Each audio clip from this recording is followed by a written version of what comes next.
আসসালামু আলাইকুম ওয়া রাহমাতুল্লাহ। প্রিয় চাকরি প্রত্যাশী বন্ধুরা, আজকে আলোচনা করব যে জীবন বীমা কর্পোরেশন যে নিয়োগ বিজ্ঞপ্তিটা প্রকাশ করেছে, সেই নিয়োগ বিজ্ঞপ্তিতে আপনারা এই যে নিয়োগ বিজ্ঞপ্তিটা জীবন বীমা কর্পোরেশন প্রকাশ করেছে, এই নিয়োগ বিজ্ঞপ্তিতে আপনারা কিভাবে এই আবেদন ফর্মটা পূরণ করবেন, অনলাইনের মাধ্যমে আবেদন করবেন এবং আবেদনের ফর্মটা কিভাবে পূরণ করবেন, তো এই ফর্মের ব্যাপারে সম্পূর্ণ বিষয় বিস্তারিত আলোচনা করব এই ভিডিওতে, যে কিভাবে আপনারা জীবন বীমা কর্পোরেশনের প্রতিটা পদে আবেদন করবেন। তো সম্পূর্ণ বিষয়টা দেখার আগে যে সকল দর্শকরা এখনো পর্যন্ত এসআরটিএসবিটি চ্যানেলটি সাবস্ক্রাইব করেননি, তাদের কাছে অনুরোধ থাকবে এসআরটিএসবিটি চ্যানেলটি সাবস্ক্রাইব করার জন্য, লাইক কমেন্ট শেয়ার করে পাশে থাকার জন্য, যাতে এমন ধরনের আরও নতুন নতুন নিয়োগ বিজ্ঞপ্তি, আবেদনের বিষয় এবং বিভিন্ন নোটিশ সম্পর্কে আপনারা জানতে পারেন।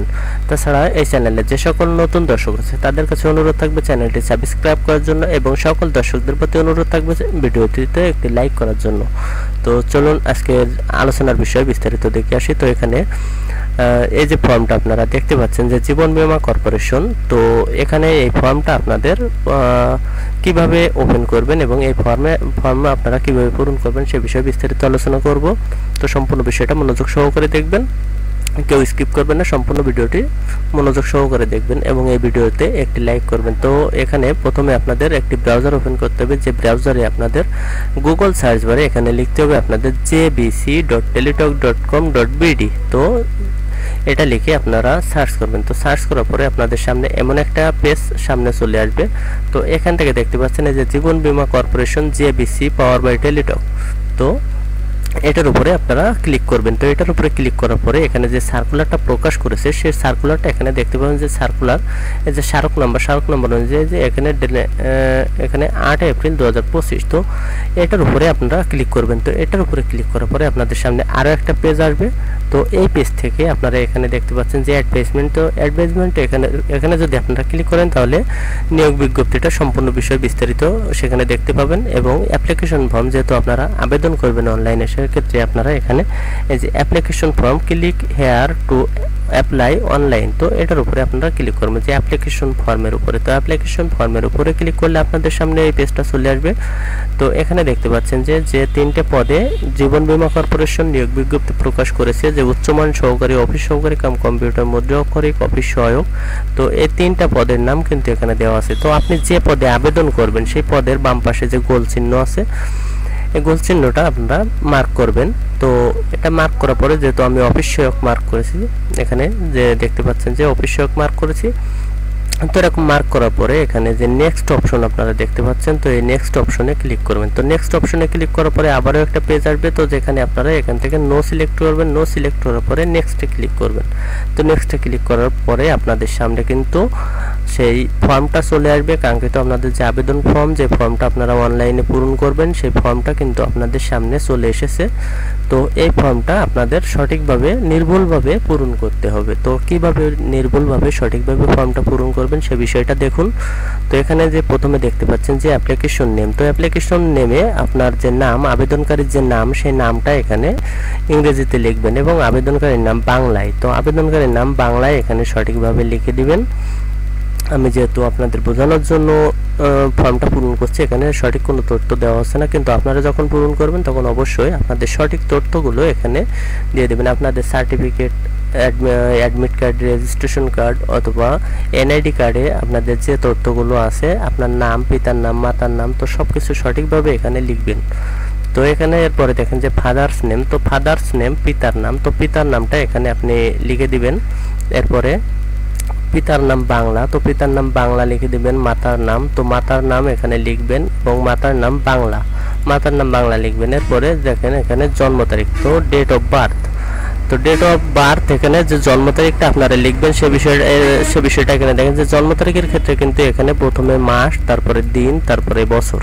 তো প্রথমে আপনি আপনার মাস, আপনার জন্ম যে মাস, সে মাসটা এখানে লিখবেন।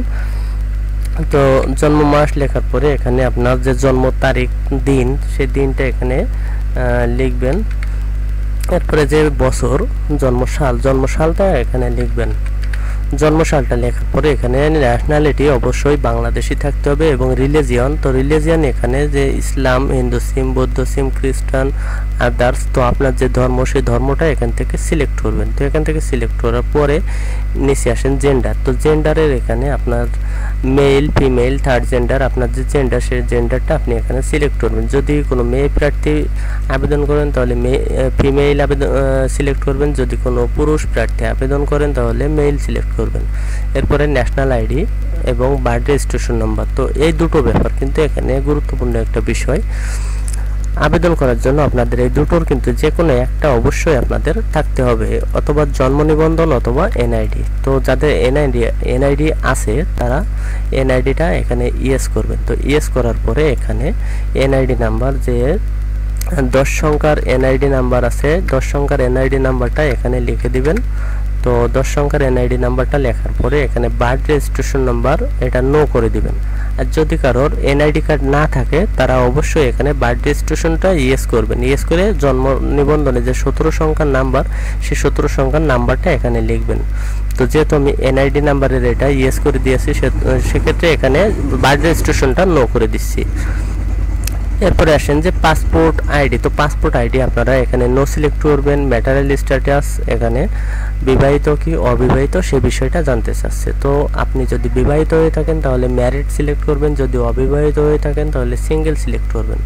তো ম্যারিড সিলেক্ট করা, যদি বিবাহিত প্রার্থী আবেদন করেন তাহলে ম্যারিড সিলেক্ট করার পরে এখানে যে স্পোর্টস নেম আসছে, তো এখানে যদি কোনো পুরুষ প্রার্থী আবেদন করেন তার স্ত্রীর নাম এখানে লিখতে হবে। যদি কোনো মহিলা প্রার্থী আবেদন করেন তাহলে তার স্বামীর নাম এখানে লিখতে হবে। তো আর যারা সিঙ্গেল আছে তারা অবশ্যই এখানে সিঙ্গেল সিলেক্ট করবেন। এরপরে আসেন যে মোবাইল নাম্বার। তো মোবাইল নাম্বারের ব্যাপারটা এখানে দেখেন মোবাইল নাম্বার এবং কনফার্ম মোবাইল নাম্বার। তো এই দুটো ঘরে কিন্তু একই মোবাইল নাম্বার এখানে লিখতে হবে। আপনার যে মোবাইল নাম্বার আছে সেই মোবাইল নাম্বারটা এখানে সঠিকভাবে লিখতে হবে। এরপরে ইমেইল। তো ইমেইলের ব্যাপারে এখানে যে ইমেইল, আপনার একটি ইমেইল আইডি এখানে লিখতে হবে। এরপরে কোটা, আপনার যদি কোনো কোটা থাকে তো সেটা এখান থেকে সিলেক্ট করবেন। যদি কোটা না থাকে তাহলে সিলেক্ট করার প্রয়োজন নেই, নট অ্যাপ্লিকেবল সিলেক্ট করবেন। এরপর ডিপার্টমেন্টাল স্ট্যাটাস, এটা অবশ্যই নট অ্যাপ্লিকেবল সিলেক্ট করবেন যারা নতুন প্রার্থী তারা। এরপরে প্রেজেন্ট অ্যাড্রেস এবং পার্মানেন্ট অ্যাড্রেস। তো উপরের এই তথ্যগুলো যখন আপনার সঠিকভাবে পূরণ করা হয়ে যাবে তখন আপনি এখানে প্রেজেন্ট অ্যাড্রেস, আপনার যে বর্তমান ঠিকানা এবং স্থায়ী ঠিকানা সেটা এখানে সিলেক্ট করবেন। তো কেয়ার অফ এখানে আপনার পিতার নামটা লিখবেন এবং গ্রাম, আপনার যে গ্রাম সেই গ্রামটা এখানে আপনি লিখে দিবেন। গ্রামের নামটা লেখার পরে এখানে ডিস্ট্রিক্ট, আপনি কোন ডিস্ট্রিক্ট থেকে, আপনার যে জেলা, আপনার জেলার নামটা এখানে সিলেক্ট করবেন। এরপর জেলা সিলেক্ট করার পরে উপজেলা, তো আপনার উপজেলাটা তারপরে এখানে সিলেক্ট করবেন। উপজেলা সিলেক্ট করার পরে আপনি এখানে আপনার পোস্ট অফিসটা লিখে দেবেন। তো আপনার পোস্ট অফিসটা লিখে দেওয়ার পরে আপনার যে পোস্ট কোড সে পোস্ট কোডটা আপনি এখানে লিখে দিবেন। তো পোস্ট কোডটা যদি কারো জানা না থাকে তাহলে আপনার যে ভোটার আইডি কার্ড আছে, এনআইডি কার্ড আছে, তো এনআইডি কার্ডের ব্যাক পার্ট পিছন সাইডে দেখবেন যে 4 সংখ্যার একটা কোড দেওয়া আছে। তো সেই কোডটা আপনাদের পোস্ট কোড। তো বর্তমান ঠিকানা এবং স্থায়ী ঠিকানা যদি একই থাকে তাহলে এখানে দেখতে পাচ্ছেন যে সেম অ্যাজ প্রেজেন্ট অ্যাড্রেস, তো এখানে টিক মার্ক দিয়ে দেবেন। তো টিক মার্ক দিয়ে দিয়ে এরপরে আপনাদের যে শিক্ষাগত যোগ্যতা, যেটা জিএসসি এসএসসি যে ইনফরমেশন এখানে পূরণ করতে হবে সেটা এখানে আপনারা পূরণ করবেন। তো এখানে এক্সামিনেশন অবশ্যই জিএসসি অথবা জিএডিসি ক্লাস 8 এটা আপনাদের সিলেক্ট করতে হবে। তো সিলেক্ট হওয়ার পরে জিএসসি যে রোল নাম্বার সেই রোল নাম্বারটা আপনি এখানে লিখবেন। এরপরে ইনস্টিটিউট নেম, আপনি কোন ইনস্টিটিউট থেকে পড়াশোনা করেছেন সে ইনস্টিটিউট অর্থাৎ আপনার স্কুলের নামটা এখানে লিখবেন। এরপরে বোর্ড, আপনি কোন বোর্ডের অধীনে পরীক্ষা দিয়েছেন তো সেই বোর্ডটা এখানে আপনাকে সিলেক্ট করতে হবে। এরপরে রেজাল্ট, আপনার যে জিএসসি পরীক্ষায় কত রেজাল্ট, কত পয়েন্ট পেয়েছেন সে বিষয়টা এখানে লিখতে হবে এবং কত সালে আপনি জিএসসি পাস করেছেন সেটা এখানে লিখতে হবে।